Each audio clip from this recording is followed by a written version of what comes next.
Hey, Colorado Springs. This is Jenny Bayless, and I'm here with my co-host today, Leah Keeling. How's it going, Leah? Good. How are you, Jenny?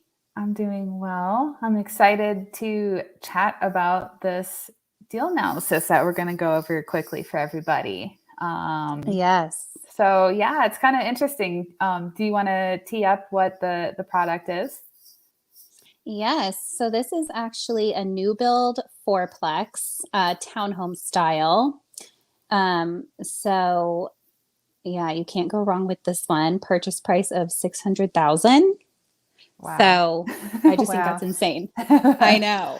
Yeah, we were just chatting that we've seen a couple of new build townhome products in the Springs, but they're well over $1 million in purchase price. So 600,000 just seems like a steal.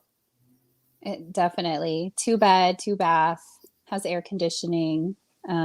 So yeah. In what part of town is this located? Is it near kind of where things are up and coming in Pueblo? Um, it's actually on the northwest side of Pueblo. So, I mean, there's definitely a lot going on building wise on the north side of Pueblo. So, not too far from that. It's close to the city park and like hiking trails and stuff like that. So, definitely a desirable part of town for sure. Great. So just a disclaimer, we do not have a client for this property. We saw it and wanted to highlight it because we get a lot of questions from people about the multifamily situation in Pueblo. And we thought this was just a amazing property to highlight, but it's gone. Yes. Someone else scooped it up, which is not surprising because it is a really, really good property and the numbers are just phenomenal. But I know Yes. we're going to check in and see if this builder has any plans to do a couple more. So that's kind of where Yes. this one is. So this one's spoken for, not by an envisioned client, unfortunately, but we're hoping to see if they're gonna keep building. Um, Yes. so purchase price 600, acquisition costs 12,000. I think that's fair. Mm-hmm. Loans for fourplex are kind of expensive now. Mortgage interest rate 4.25%. I think that's fair. I just went under contract on a fourplex in Colorado Springs, and that was thereabouts the rate that we were quoted. So I think that's a really fair assumption there. And then tell me a little bit about the rents. Yes. So I ran rents at 1350, even though I think that that's really conservative. Okay.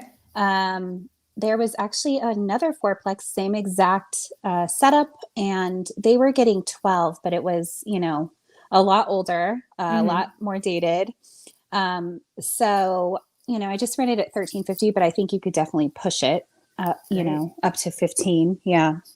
Great. Yeah, we'll kind of run a couple of scenarios on that. Yeah. And then I noticed that you have the vacancy factor at 6. I know that we like to run Pueblo a little bit higher for vacancy, so I think that's safe. Mm-hmm. Yep. And we'll assume that this is for a hands-off investor, so 10% property management, um, Mm-hmm. 8% reserves for maintenance. So even though it is a new build, I still Mm-hmm. think that's fair. I don't think that's a bad idea to run it high, and no HOA on this one. Yeah. Yeah. When it doesn't have an HOA, especially on a big building like this, I keep it at 8% just Yeah. to be safe. Yeah. my thought on that is sooner or later you're going to dig into your reserves. It's just a matter of when. Yes, So exactly. if you have it in the bank account, that's the best place for it. Um, Right. all right. So we got annual real estate taxes 1,800, property insurance 2,500. Those seem Mm-hmm. very reasonable. Um, so you have water and sewer at 4,000 for the year, trash at Mm-hmm. 1,200 for the year, and landscaping and snow removal at 1,200 for the Mm-hmm. year. I'm guessing that they are separately metered for electric in that end. And, like most multifamilies are not separately metered for water and sewer. So I think, those are very reasonable assumptions as well.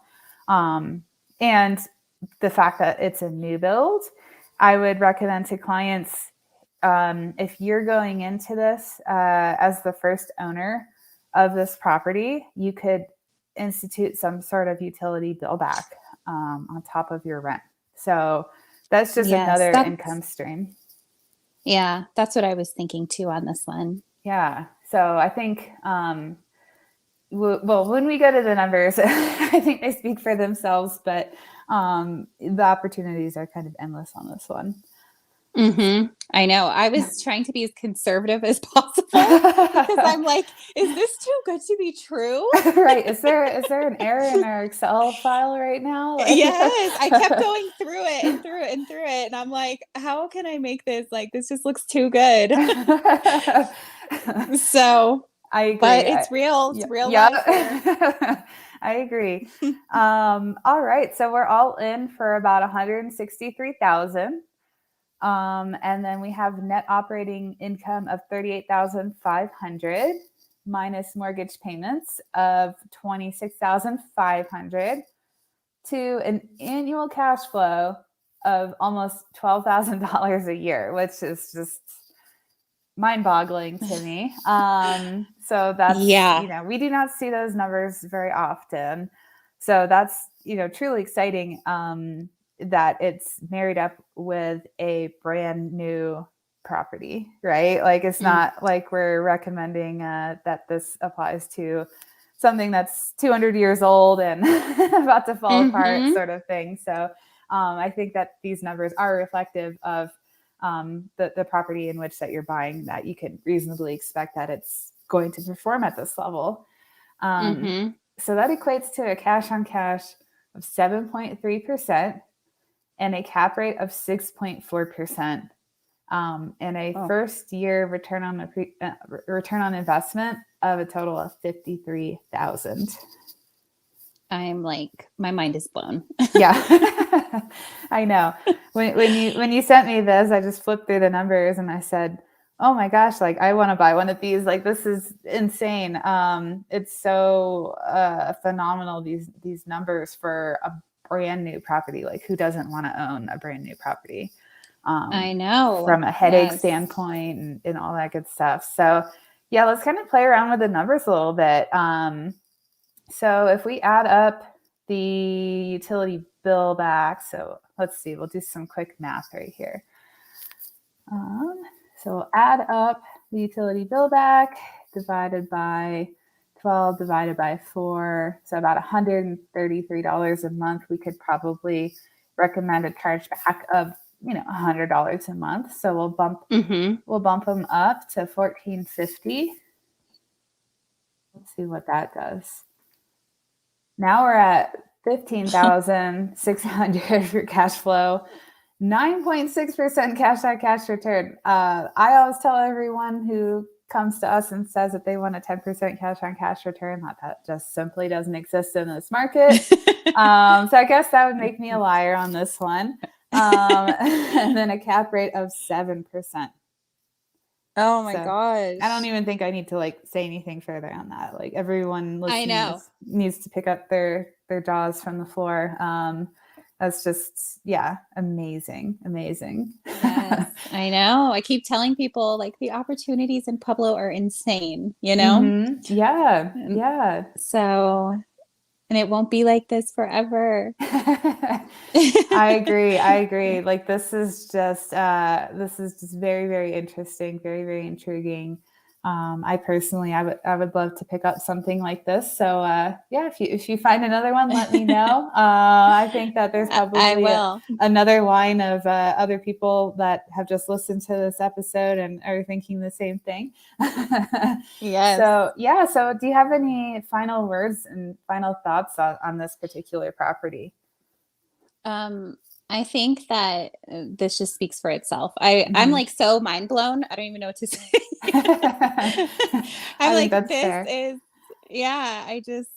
I'm smiling from ear to ear. I know you can't see me, but it's just so exciting. So hopefully we'll, get our hands on some more of these. I Yeah. will check in and give an update. So, Yeah. No, I think that's great. And, just the fact that it's a new product gives me the most amount of confidence in these figures, because I think that it will shine through to the potential tenants. Like, that is a very intriguing factor for tenants to be attracted to a new build home. Like, people love being the first person to live in a property. So yep. that's one thing. And then, you can probably assume that as long as your inspection goes well and they determine that it was built well, that your maintenance numbers will be pretty good on this one for a couple of years at least. So awesome. Well, thanks so much, Leah, for bringing this to our attention. I think it probably has caught a lot of eyes and ears on this one. If you have any questions out there, give Leah an email, leah at envisionrea.com would be the best way to reach out to her. And hope to talk with everyone soon and give a few more examples of amazing deal analyses like this one. Yes. Thank you, Jenny. Thanks for having me. Thanks, everyone. Bye.